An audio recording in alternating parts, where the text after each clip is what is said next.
नमस्कार, आप देख रहे हैं न्यूज इंडिया। मैं हूं आपके साथ रवीश। सुबह के 8 बज चुके हैं और इस वक्त की बड़ी खबर आपको बता रहे हैं। लखनऊ के चिनहट में बड़ा हादसा हो गया है।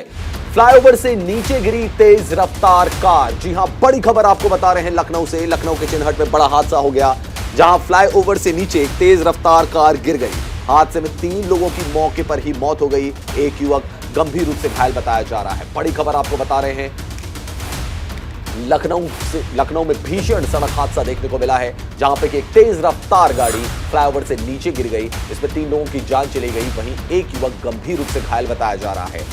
तो लखनऊ के चिनहट में फ्लाईओवर से नीचे तेज रफ्तार गाड़ी गिर गई, जिसकी वजह से 3 लोगों की मौके पर मौत हो गई और एक युवक गंभीर रूप से घायल बताया जा रहा है। तो बड़ी खबर आपको बता रहे हैं लखनऊ से, जहां चिनहट में एक भीषण सड़क हादसा हो गया। इस हादसे में 3 लोगों की जान चली गई, वहीं एक युवक गंभीर रूप से घायल बताया जा रहा है।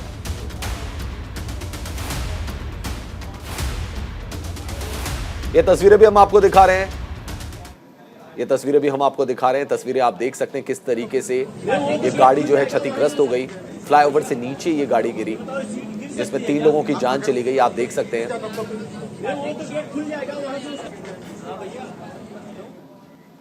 चलिए, एक और बड़ी खबर आपको बता रहे हैं। राष्ट्रपति द्रौपदी मुर्मू का आज तमिलनाडु दौरा है। 2 दिवसीय दौरे का आखिरी दिन है आज। तो बड़ी खबर आपको बता रहे हैं, राष्ट्रपति द्रौपदी मुर्मू का तमिलनाडु दौरा, 2 दिवसीय दौरे का आज आखिरी दिन है। वेलिंगटन में डीएसएस कॉलेज जाएंगी राष्ट्रपति द्रौपदी मुर्मू। आज 78वें स्टाफ फोर्स के सदस्यों को संबोधित करेंगी। तो बड़ी खबर आपको बता रहे हैं, वेलिंगटन में डीएसएस कॉलेज जाएंगी राष्ट्रपति द्रौपदी मुर्मू। राष्ट्रपति द्रौपदी मुर्मू 2 दिवसीय दौरे पर तमिलनाडु में हैं, जहां राष्ट्रपति अपने दौरे के आखिरी दिन वेलिंगटन में डिफेंस सर्विसेज स्टाफ कॉलेज जाएंगी और 78वें स्टाफ फोर्स के सदस्यों को संबोधित करेंगी। राज्य पुलिस के मुताबिक राष्ट्रपति की 2 दिवसीय यात्रा से पहले सुरक्षा व्यवस्था कड़ी कर दी गई थी। बता दें कि कल राष्ट्रपति मुर्मू कोयम्बटूर स्थित ईशा योगा सेंटर में महाशिवरात्रि समारोह में शामिल हुई थी। इस आयोजन में देश भर के प्रसिद्ध कलाकारों ने अपनी प्रस्तुतियां दी थी।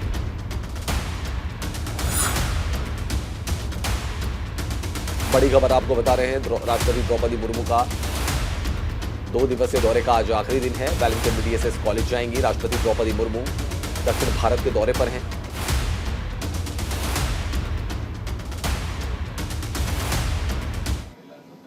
चलिए, दूसरी खबर आपको बताते हैं। प्रधानमंत्री नरेंद्र मोदी ने दिल्ली में क्रमिक और प्रशिक्षण विभाग के चिंतन शिविर कार्यक्रम में हिस्सा लिया, जिसमें प्रधानमंत्री ने अधिकारियों के साथ अपने अनुभव साझा किए। प्रधानमंत्री मोदी ने ट्वीट कर इसकी जानकारी दी और कहा कि मैंने कार्मिक और प्रशिक्षण विभाग में तालमेल और दक्षता को और बेहतर बनाने के तरीकों पर प्रकाश डाला है। वहीं कार्यक्रम में प्रधानमंत्री ने बिजली के तार की चपेट में आने से घायल एक हाथी को बचाने के लिए कर्नाटक के बांदीपुर टाइगर रिजर्व के कर्मचारियों की सराहना की। तो प्रधानमंत्री नरेंद्र मोदी ने कार्मिक और प्रशिक्षण विभाग के अधिकारियों के साथ बातचीत की। चिंतन शिविर में शामिल हुए प्रधानमंत्री नरेंद्र मोदी। वहीं उन्होंने कर्मचारियों की तारीफ की, क्योंकि बिजली की तार की चपेट में एक हाथी आ गया था, जिसके बाद उसका रेस्क्यू किया गया था। तो तालमेल और दक्षता को बेहतर बनाने पर प्रधानमंत्री नरेंद्र मोदी ने प्रकाश डाला। डीओपीटी के चिंतन शिविर में शामिल हुए प्रधानमंत्री नरेंद्र मोदी।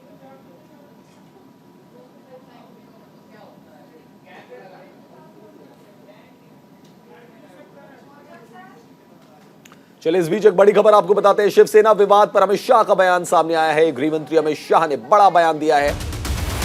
शिवसेना विवाद पर गृह मंत्री अमित शाह का बड़ा बयान सामने आया है। अमित शाह ने इलेक्शन कमीशन के फैसले का स्वागत किया है। चुनाव आयोग ने दूध का दूध, पानी का पानी कर दिया, यह कहना अमित शाह का। बिना नाम लिए उद्धव ठाकरे पर शाह ने निशाना साधा।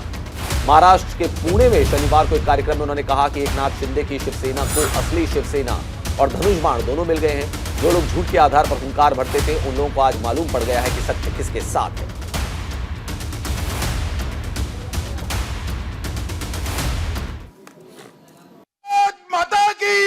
चुनाव आयोग ने दूध का दूध और पानी का पानी कर दिया है। कल ही सत्यमेव जयते के सूत्र को चरितार्थ किया गया है। और आपकी आवाज ऐसी होगी क्या?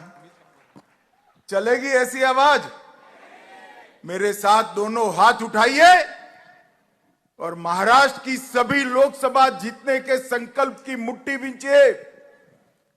बींचिए सभी लोग और प्रचंड आवाज से बोलिए, भारत माता की, भारत माता की। चुनाव आयोग बीजेपी अध्यक्ष जेपी नड्डा का 3 दिवसीय कर्नाटक दौरा। जी हां, बड़ी खबर आपको बता रहे हैं। बीजेपी अध्यक्ष जेपी नड्डा 3 दिवसीय कर्नाटक दौरे पर हैं। 19 से 21 फरवरी तक कर्नाटक का दौरा करेंगे जेपी नड्डा।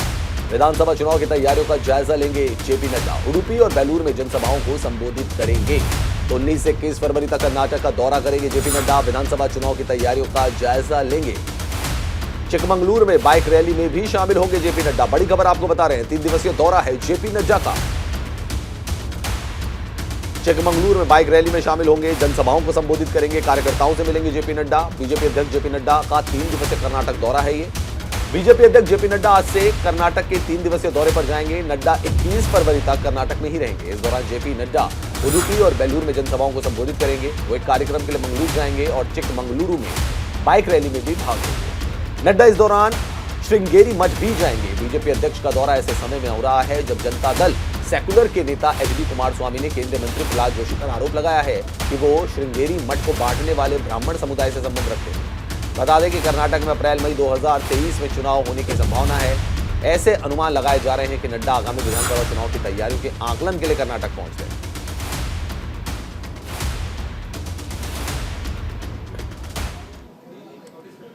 चलिए एक और बड़ी खबर आपको बता दें। शराब घोटाले मामले से ये बड़ी खबर हम आपको बता रहे हैं। मनीष सिसोदिया से आज पूछताछ करेगी सीबीआई। बड़ी खबर आपको बता रहे हैं। शराब घोटाला मामले से जुड़ी ये बड़ी खबर है जिसमें सीबीआई आज मनीष सिसोदिया से पूछताछ करेगी। सीबीआई की जांच सिसोदिया से होगी पूछताछ। शराब घोटाला मामले में मनीष सिसोदिया से पूछताछ होगी। शराब घोटाला मामले में मनीष सिसोदिया से आज पूछताछ होने वाली है। सीबीआई के दिल्ली स्थित मुख्यालय में ये पूछताछ होगी। पहले भी मनीष सिसोदिया से हो चुकी है पूछताछ। तो दिल्ली आबकारी घोटाला मामले में सीबीआई उप मुख्यमंत्री मनीष सिसोदिया से पूछताछ करेगी। ये पूछताछ सीबीआई के दिल्ली स्थित मुख्यालय में होगी। इस खबर की पुष्टि सीबीआई के सूत्रों ने की है। वहीं इसे लेकर मनीष सिसोदिया ने भी ट्वीट किया है। उन्होंने लिखा है कि सीबीआई ने फिर बुलाया है मेरे खिलाफ। इन्होंने सीबीआई ईडी को पूरी ताकत लगा रखी है। घर पर रेड, बैंक लॉकर, तलाशी, कहीं मेरे खिलाफ कुछ नहीं मिला।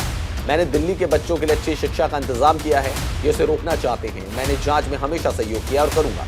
बता दें कि मनीष सिसोदिया से पहले भी कई बार पूछताछ हो चुकी है। इस मामले में ईडी भी जांच कर रही है और अब तक किसी भी आरोप पत्र में मनीष सिसोदिया का नाम नहीं आया है। इससे पहले ईडी ने 5 लोगों के अलावा 7 कंपनियों के खिलाफ पूरक आरोप पत्र जनवरी में दाखिल किया था। साथ ही ईडी की ओर से दायर दूसरे आरोप पत्र में भी उप मुख्यमंत्री मनीष सिसोदिया का नाम शामिल नहीं था।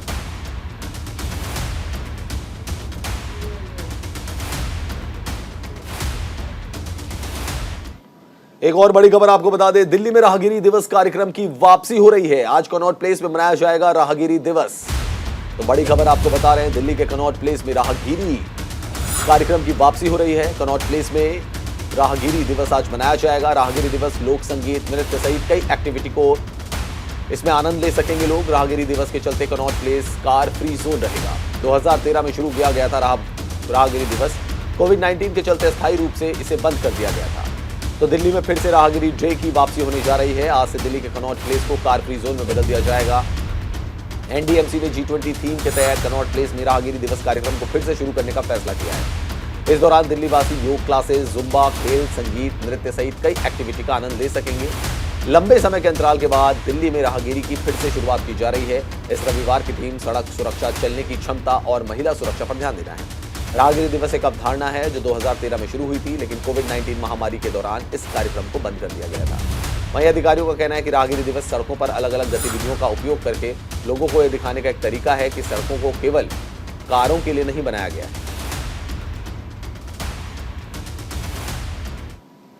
अगली बड़ी खबर हिमाचल से। हिमाचल में अंतर्राष्ट्रीय शिवरात्रि मेले का आयोजन किया गया। मंडी में सीएम सुखविंदर सिंह सुक्खू ने मेले का उद्घाटन करेंगे। 7 दिन तक ये अंतर्राष्ट्रीय मेला चलेगा। मेले में 215 पहाड़ी देवताओं को आमंत्रित किया गया है। 150 देवताओं के शामिल होने की इसमें उम्मीद है। सुरक्षा के मद्देनजर 1400 पुलिसकर्मी इसमें तैनात रहेंगे।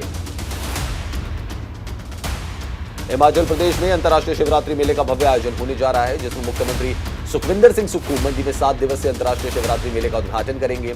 मंडी के जिलाधिकारी और मंडी शिवरात्रि मेला समिति के अध्यक्ष अरिंदम चौधरी ने बताया कि इस साल मेले में 215 पहाड़ी देवताओं को आमंत्रित किया गया है। इनमें से 150 देवताओं के शामिल होने की उम्मीद है। वहीं बड़ा देव के रूप में प्रसिद्ध मुख्य देवता कमरूनाग शुक्रवार को मंडी में पहुंच चुके हैं। बता दें कि कानून व्यवस्था और यातायात व्यवस्था बनाए रखने के लिए लगभग 1400 पुलिसकर्मियों को तैनात किया गया है और मेले के आयोजन को लेकर पूरी मंडी शहर को सजाया गया है। और सभी जरूरी इंतजाम किए गए हैं।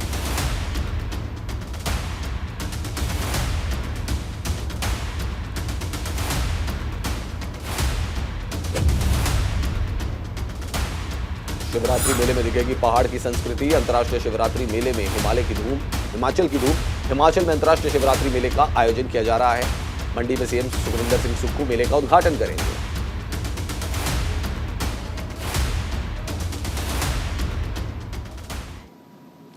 केरल के पठानमथिट्टा में बड़ा हादसा हो गया। पंपा नदी में नहाने के दौरान 3 युवक जो थे वो बह गए। गोताखोरों ने 2 शव बरामद किए। नदी में एक किशोर की तलाश अभी भी जारी है। केरल के पठानमथिट्टा में बड़ा हादसा हो गया। पंपा नदी में नहाने के दौरान 3 जो किशोर थे वो बह गए। गोताखोरों ने 2 शव को बरामद कर लिया है और नदी में किशोर की तलाश अभी भी जारी है।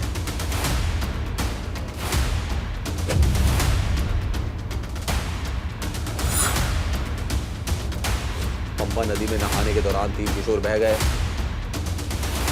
गोताखोरों ने 2 शव बरामद किए।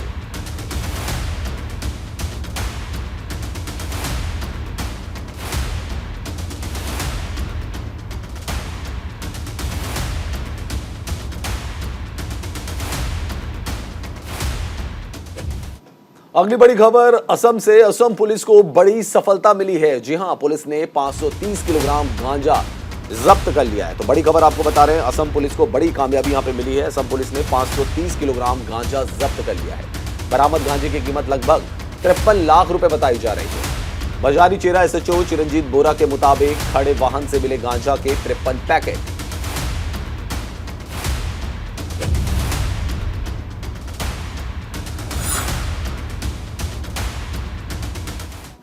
चलिए बात अब दिल्ली में एमसीडी चुनाव की करते हैं। दिल्ली में कई महीनों से अटका एमसीडी मेयर का चुनाव अब 22 फरवरी को होगा।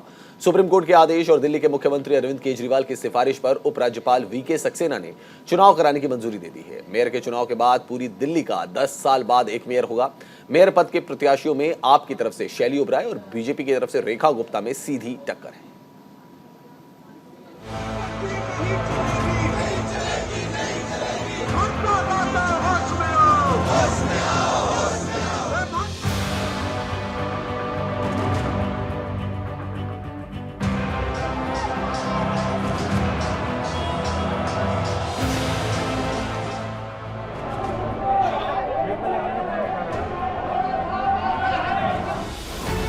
दिल्ली में एमसीडी मेयर चुनाव का रास्ता साफ हो गया है।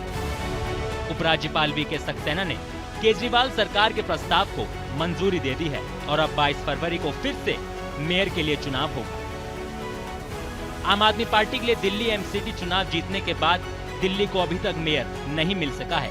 राजधानी दिल्ली को उसका मेयर दिलाने के लिए दिल्ली नगर निगम ने अब तक कई कोशिशें की, लेकिन असफलता ही हाथ लगी। आम आदमी पार्टी और बीजेपी दोनों ने एक दूसरे को इसका कसूरवार ठहराया, यानी अभी तक दोनों राजनीतिक पार्टियों की तरफ से मेयर चुनने का प्रयास का कोई भी सार्थक हल निकलकर सामने नहीं आया।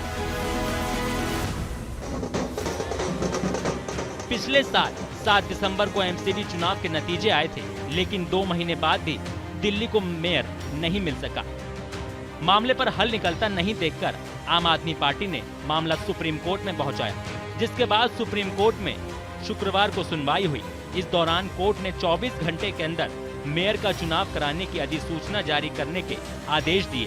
साथ ही कहा कि इस चुनाव में मनोनीत पार्षद वोट नहीं डाल सकेंगे, क्योंकि उन्हें वोट डालने का अधिकार नहीं है। सुप्रीम कोर्ट के इस आदेश से आम आदमी पार्टी को बड़ी राहत मिली, क्योंकि पार्टी लगातार एल्डरमैन द्वारा वोटिंग का विरोध कर रही थी।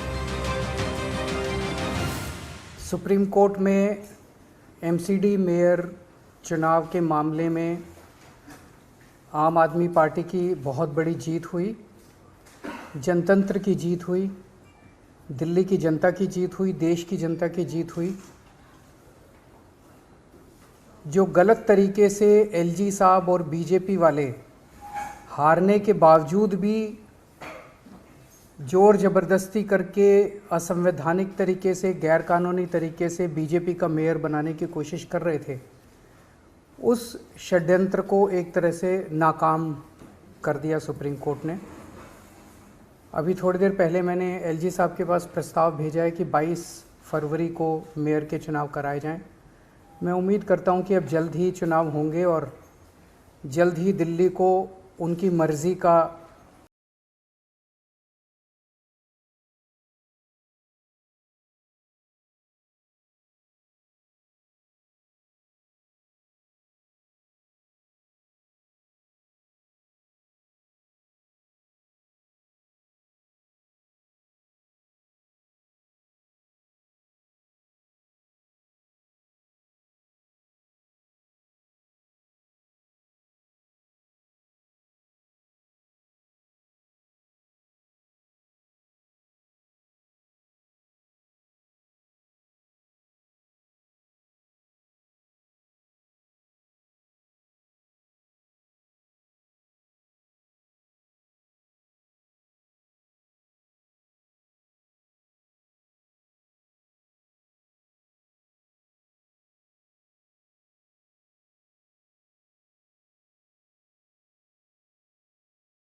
एमसीडी के मेयर चुनाव को लेकर सुप्रीम कोर्ट के फैसले के बाद आम आदमी पार्टी ने बीजेपी और दिल्ली के एलजी के खिलाफ आक्रामक रुख इख्तियार किया। आपने आरोप लगाया कि दिल्ली के एलजी बीजेपी के साथ मिलकर गैर संवैधानिक तरीके से पिछले 2.5 महीने से मेयर का चुनाव टाल रहे थे और एल्डरमैन को भी वोटिंग का अधिकार दे रहे थे। भारतीय जनता पार्टी और एलजी साहब मिलकर गैर कानूनी गैर संवैधानिक निर्णय ले रहे थे।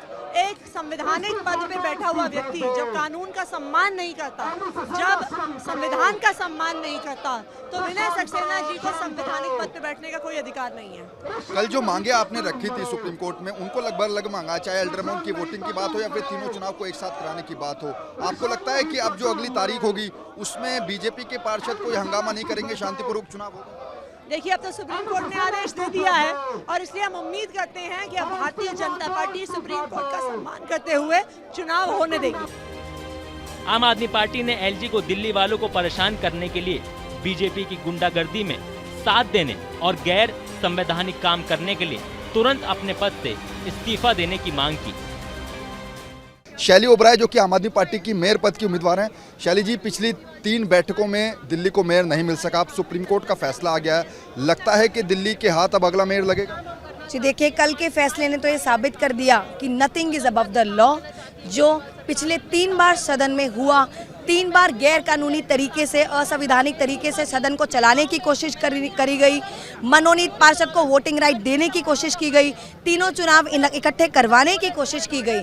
तो उसी को मद्देनजर रखते हुए जो दिल्ली की जनता का पिछले 2.5 महीने में समय बर्बाद हुआ है, जनता का नुकसान हुआ है, हमारे लोकतंत्र का अपमान हुआ है, हमारे संविधान का अपमान हुआ है, हाउस का अपमान हुआ है। एलजी साहब एक संवैधानिक कुर्सी पर बैठे हुए हैं। उनका सबसे पहला उनका जो अधिकार बनता था, जो उनकी ड्यूटी बनती थी कि वो संविधान की रक्षा करें, उन्होंने संविधान की रक्षा नहीं की, उल्टा संविधान की हत्या करने की कोशिश की गई। दिल्ली एमसीडी चुनाव के नतीजे पिछले साल 7 दिसंबर को आ गए थे। एमसीडी चुनाव में आपने 134 सीटें जीती और एमसीडी में बीजेपी के 15 साल के शासन को समाप्त कर दिया था। बीजेपी को 104 सीटों पर जीत मिली थी, बावजूद इसके दिल्ली को अभी तक मेयर नहीं मिल पाया। अब देखना यह होगा कि क्या 22 तारीख को दिल्ली को अपना मेयर मिल पाएगा या फिर नहीं, और कौन दिल्ली के मेयर पद पर काबिज होगा।